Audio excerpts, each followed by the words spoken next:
And I'm going out to Florida to follow Steve. I'm going to be at Vero Beach at noon. Don't miss it. Over at the Book Center on Saturday, and later on Saturday at Fort Myers at 5:30. No, so wait, I'm going to be in Florida, too. You are not. Yes, I've got to Charles Nation. Janice, where do you want to go? Let's go somewhere. If you want to find out, go to BrianKilmeade.com. Find out where I'll be. For Janice, you just got to follow her. I can't And don't leave forget, me. Steve will be in Florida, too. All right, see you later. Have a good day. We'll see you on our radio. Watch the slow zoom out. Thanks, guys. Good morning. There is a dramatic and escalating situation in California. The so-called campfire has killed 42. It is the deadliest and most destructive blaze in that state's history. What a story here. I'm Bill Hemmer. Good morning, everybody. It's Tuesday as we roll on here. Sandra, good morning to you, Bill. I'm Sandra Smith. President Trump signing off on a major disaster declaration for the state. Absolutely heartbreaking to drive through Paradise and see the level of destruction. I got into my firefighting gear and immediately... Meanwhile, the election drama continues to unfold across the nation. In the Arizona Senate race, Republican Congresswoman Martha McSally conceding to her Democratic opponent, Kyrsten Sinema, after an incredibly close battle there. It's a big win for Democrats, who will now hold at least 48 Senate seats. Republicans stand at 52, with a few races still up in the air. Sinema reacting to her big victory last night. This campaign was about Leo and Michelle and Ann and all the other everyday Arizonans who are sick and tired of the dysfunction in Washington and who want leaders to put aside party labels and just focus on getting things done. As your senator, that's exactly what I'll do. Alicia Acuna is live from Phoenix, where the state now has their first ever female senator. Alicia. Good morning, Sandra. Yes, and Kyrsten Sinema did manage to turn this historically red seat blue. And last night in her victory speech, you heard her call for unity, but she also said this.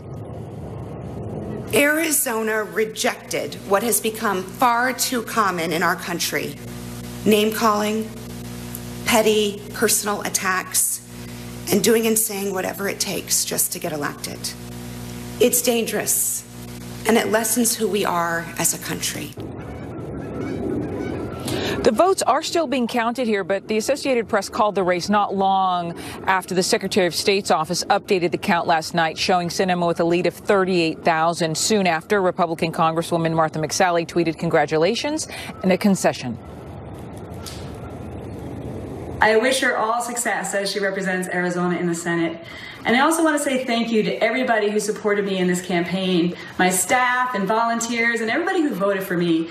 I'm so grateful for you as my wingmen and my wingwomen in this journey. We sure wish it came out with a different result, but I'm so thankful for you. Both women head back to Washington this week, Sandra, because they both have votes in Congress to attend to. Sandra? Alicia, but Senate seat politics are not over for that state. There is another vacancy coming. Tell us about that. That's right. So you'll remember, after the passing of Senator John McCain, Arizona Governor Republican Doug Ducey named retired Senator John Kyle to the seat. But Kyle only agreed to do that on a temporary basis. He's planning to leave in January. So Ducey once again will need to name a successor to fill out the last 2 years of the term. There have been rumblings and suggestions here in Arizona that he name McSally to the seat. So far, she has received 1 million votes in the race against Sinema. Ducey, of course, right now, Sandra, is not talking about it. Sandra? Very interesting. Alicia Acuna from Phoenix. Thank you. Sure that this is done properly. That's why I've asked the FDLE to come in and do an investigation. The Attorney General are demanded that happen.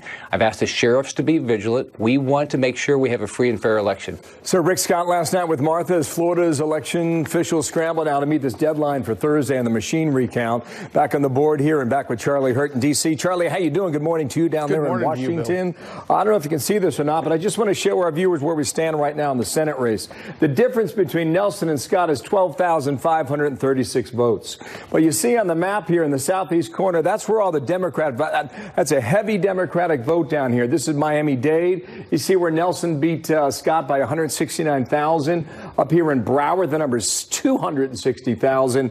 And then up in Palm Beach County, it's about 99,000. So we're focusing on these two counties here. Broward's had efficiency problems, Charlie. That much is clear.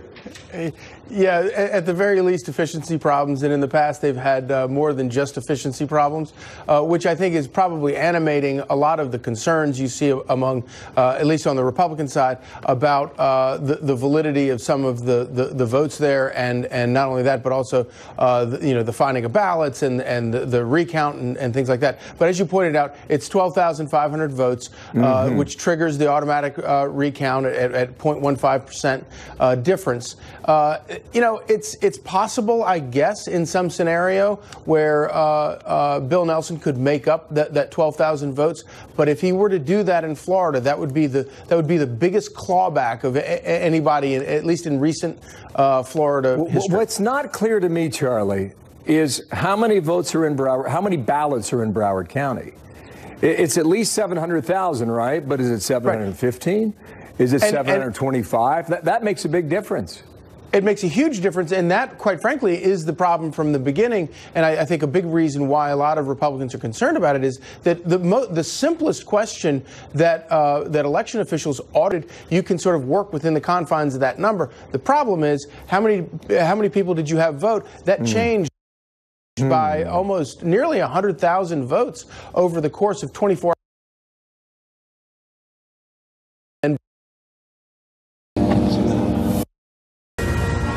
Gaza militants launching a barrage of 300 rockets across much of southern Israel, killing one person.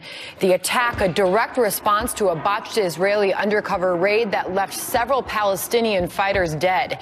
The rockets drawing an Israeli counterattack by planes, helicopters, and tanks. This is the most serious escalation since 2014. We're going to have a live report from the ground next hour.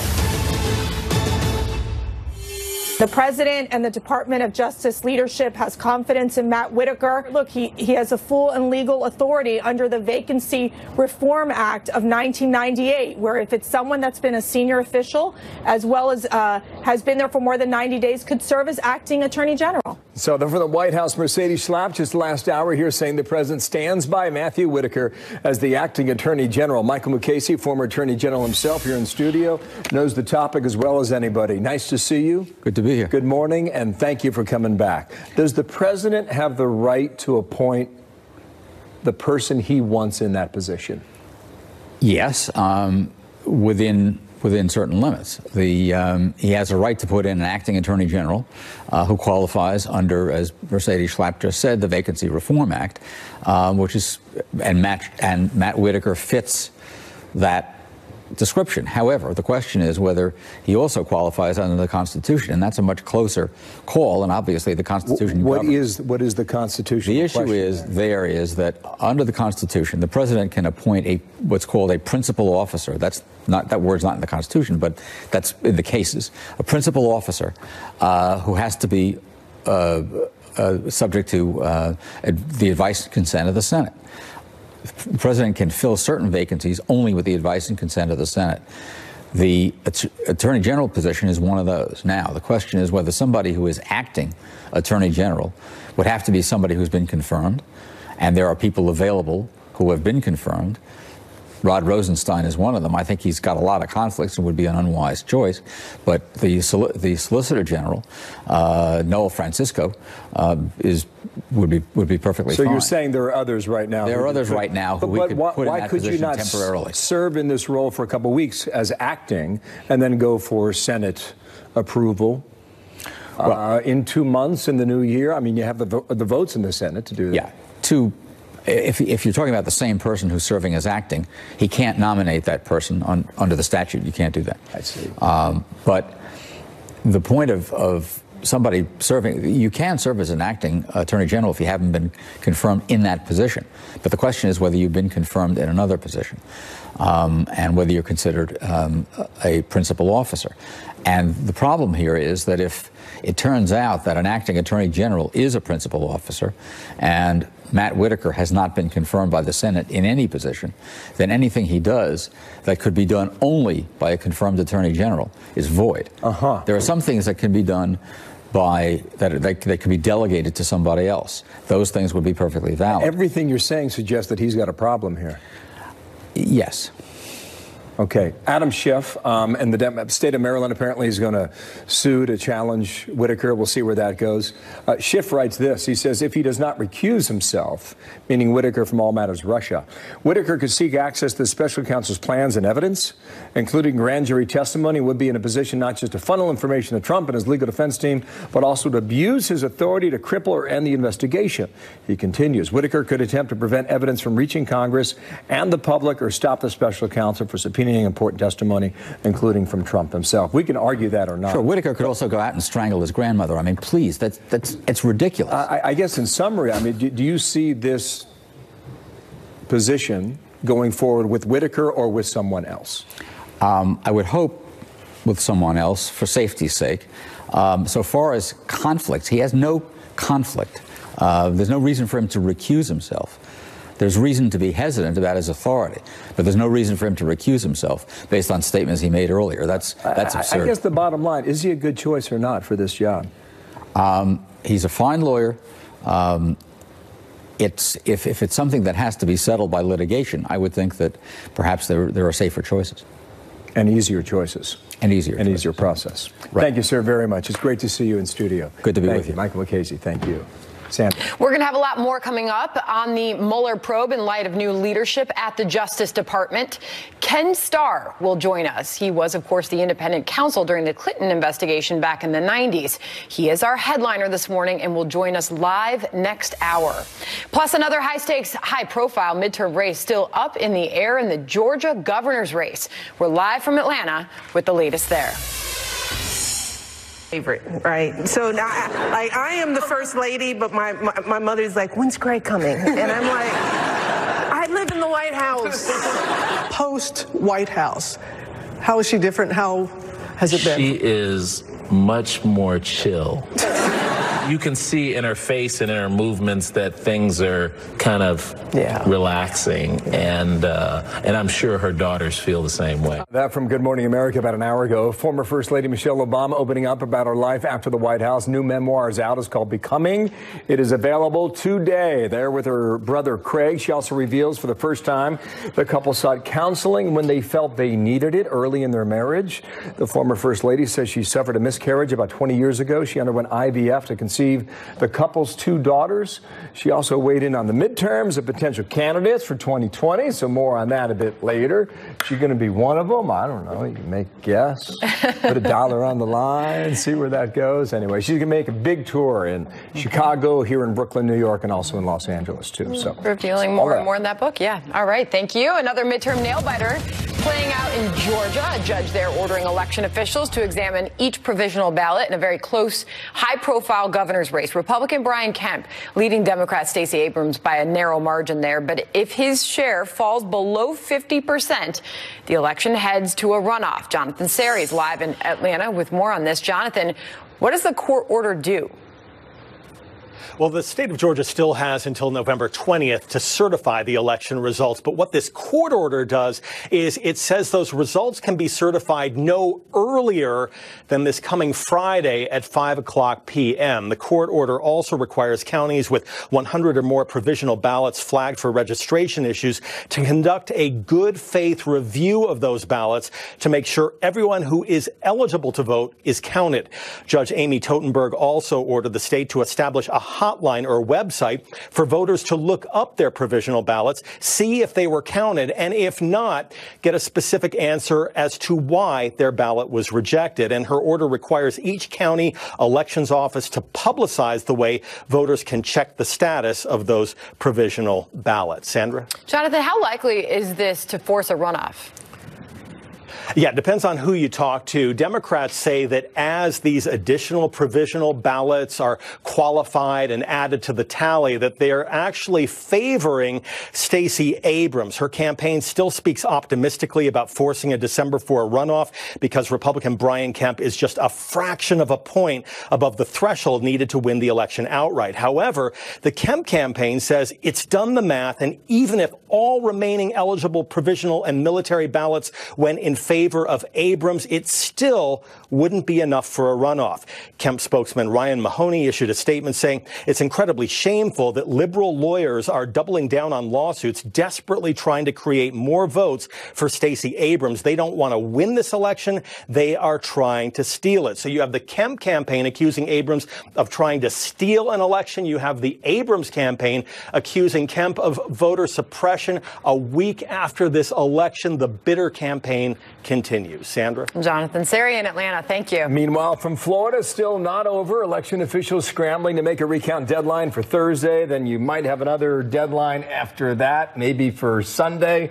We'll give you a live update on where we stand at this hour as of today. Plus, Nancy Pelosi trying to lock down the House speakership. So will House Dems focus on investigating the president, or will they try and work with Republicans? House Majority Whip Steve Scalise is here. He joins us live next.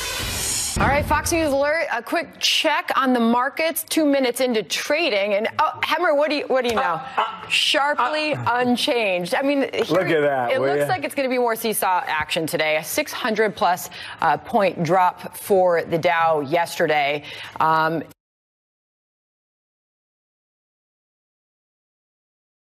They were to the downside a few seconds ago. Now they're moving up. So seesaw action, a lot of focus on trade, a lot of focus on inflation, rising U.S. dollar, drop in oil prices. All of this is playing a factor in what we're seeing in the U.S. stock market. Amazon's got some Christmas presents today. And there you go. Presents for Virginia, a little bit for New York City, a little bit for Nashville, Tennessee, too. So talk about We'll have more on that next hour as well. Meantime, in Florida, right? Election officials need to meet a recount, a deadline this week. Right now, they're sorting through ballots ahead of a recount in two major midterm races. You got a Senate battle there, governor's race there. The results are due by Thursday afternoon. Will Broward County make the next deadline? Griff Jenkins is watching it from Lauderdale, Florida. Griff, good morning. Good morning, Bill. They haven't started the actual recount yet, but they're getting close and they're confident they will. Let me take you into the tabulation room and tell you what's happened. They're still separating that first page, and they finished the election day ballots. Yesterday, they finished the early vote ballots. They have one more group to go. That's the mail-in ballots. They have 189,000 left that believe that's going to take most of the day, possibly even into tonight. Then they will begin the tabulation of the actual recount. They say here that will take 15 hours. Thus, they will meet that Thursday 3 p.m. deadline. One of the big developments yesterday, Bill, was we were able to speak with Dr. Brenda Snipes, the election supervisor here, and we asked her about the charges of failing to meet ballot counts and other things. Here's what she had to say. The lawsuits as they are written certainly cast aspersions on my character, and I worked here for about 15 years, and I have to say this is the first time that this office or I have been under such attacks. So if we make mistakes, we own mistakes. And yesterday, former Florida Governor Jeb Bush tweeting, quote, "There is no question that Broward County Supervisor of Elections Brenda Snipes failed to comply with Florida law on multiple counts, undermining Floridians' confidence in our electoral process. Supervisor Snipes should be removed from her office following the recounts." We've seen Supervisor Snipes here coming just around the corner at the canvassing board table, but she didn't talk to us yet. We're going to try and get more. Meanwhile, nationally, of course, everyone's seen Senator Nelson and Governor Scott just hammering away at each other. We expect that to continue. The big thing to watch for, Bill, is, of course, if they meet that deadline on the recount on Thursday, we still expect there will likely be a margin of error under 2.25%, and that'll get us to that hand count, and it gets really interesting then. Yes, it does. Thank you, Griff. Good to have you down there. Griff Jenkins live there in Southeast Florida. Thank you, sir. Sandra? Meanwhile, House Minority Leader Nancy Pelosi making gender part of her pitch to reclaim the Speaker's gavel. Pelosi and her allies arguing Democrats should not get rid of the only woman at their leadership table. After a historic run for women in the midterm elections, joining me now is House Majority Whip Steve Scalise. He's also the author of the new book, Back in the Game. And I'm lucky to have one of the first copies right here, and I intend to start reading that soon, sir. Thank you. It's nice to have you on set. Great to be with you in studio. Great to have you here this morning. All right, so Nancy Pelosi says, you know what, we had this great midterm election for women. This is the time for women. How could they put a man into this role? She's making the case why she should be the Speaker again. Should she? Well, I think she will. I mean, if you look, she was their main fundraiser. She was the one out front the whole way through in this election cycle on the Democrat side. And I think she's going to be the leading candidate on the Democrat side to be Speaker. And so, you know, they've got an internal fight. Look, there were a number of Nancy Pelosi's Democrat candidates who ran saying they wouldn't vote for her as Speaker. So that's going to be an interesting test that a lot of people will be watching in January. Will their very first vote as a new member of Congress be to break the word they made to their constituents? That's going to be something they have to deal with. What about new leadership for House Democrats?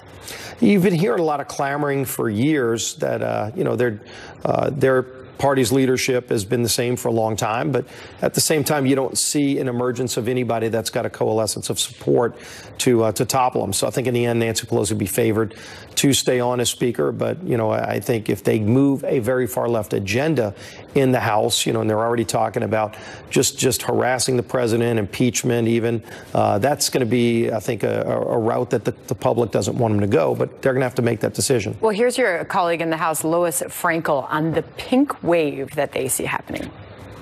Oh, and by the way, here's what she says. I think it would look ridiculous if we win back the House. We have a pink wave with women who have brought back the House. Then you're going to not elect the leader who led the way? No, that would be wrong. Obviously making the case for Nancy Pelosi. I just wonder, based on everything that we're hearing, is this a critical moment for progress for women in politics, in particular in the House? I think the real irony of this pink wave notion that they're advancing is that they spent millions of dollars defeating a lot of Republican women.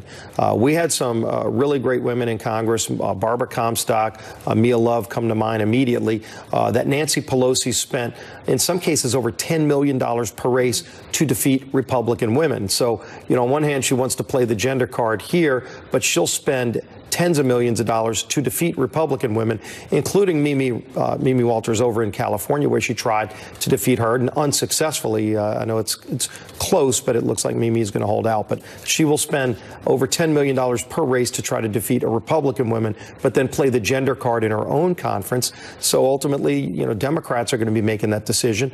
But I think Nancy Pelosi is the front runner on their side. Really interesting to hear Pelosi make the case that if Hillary had won, I could have gone home. I just wonder, based on everything we're hearing at this point, already talking 2020, you think Hillary Clinton's going to make another run?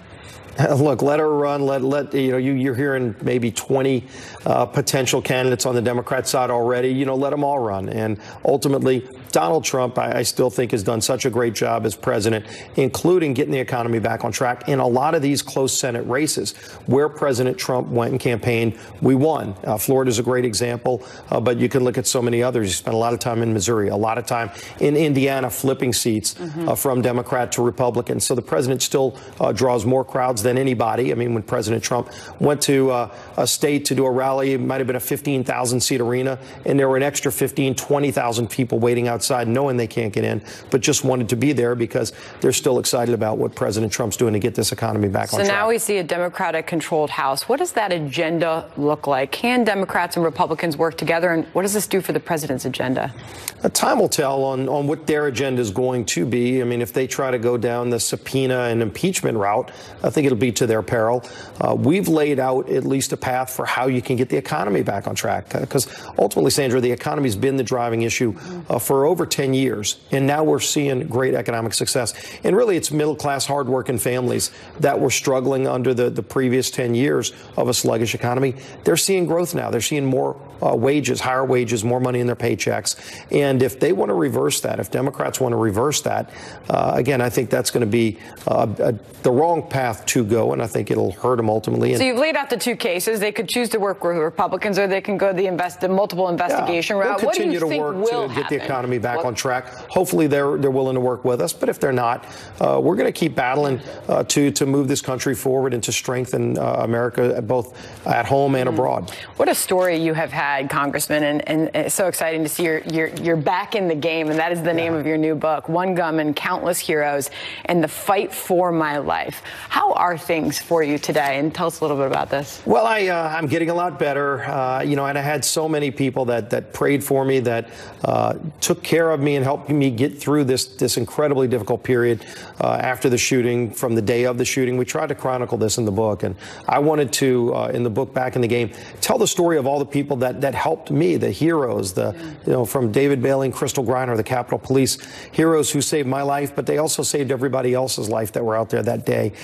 Just what happened on the ball field during the shootout, after, the heroes that saved my life, like Brad Winstrup, a congressman, a colleague of mine from Ohio, but also a trauma surgeon. He was a surgeon, a combat surgeon in Iraq, and I wouldn't be here today if not for his heroic efforts, and the medical staff, all the people that not only saved me that day, but ultimately helped me get through those periods. My wife Jennifer, and the strength she had to keep our family together during an incredibly tough time. And we talked about a lot of those struggles and just how complicated and hard it was for the people around me while I was fighting for my life, what was going on. And we talk about all that in the book, and amazing a lot of to see inspirational stories. The party lines disappear on your return, and Nancy Pelosi wearing that LSU Tiger jersey.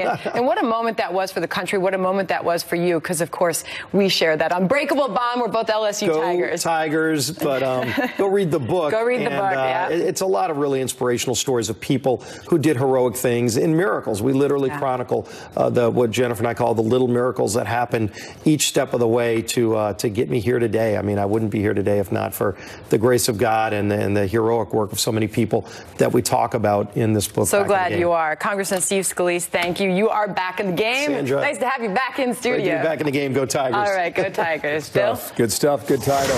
Now a bit of show of unity now on the best way to deal with North Korea, how the U.S. and Japan plan to move forward with a de-nuke push as talks with the regime have apparently hit a wall. Plus absolute destruction. And storm came over the hill here, and it was about 60 mile an hour plus. Turned pitch black. The whole hills were just blazing. We were in awe.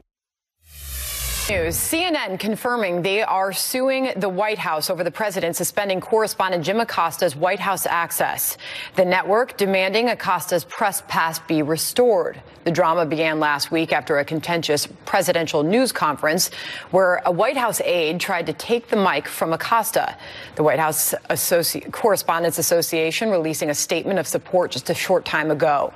It reads, the White House Correspondents Association strongly supports CNN's goal of seeing their correspondent regain a U.S. Secret Service security credential that the White House should not have taken away in the first place.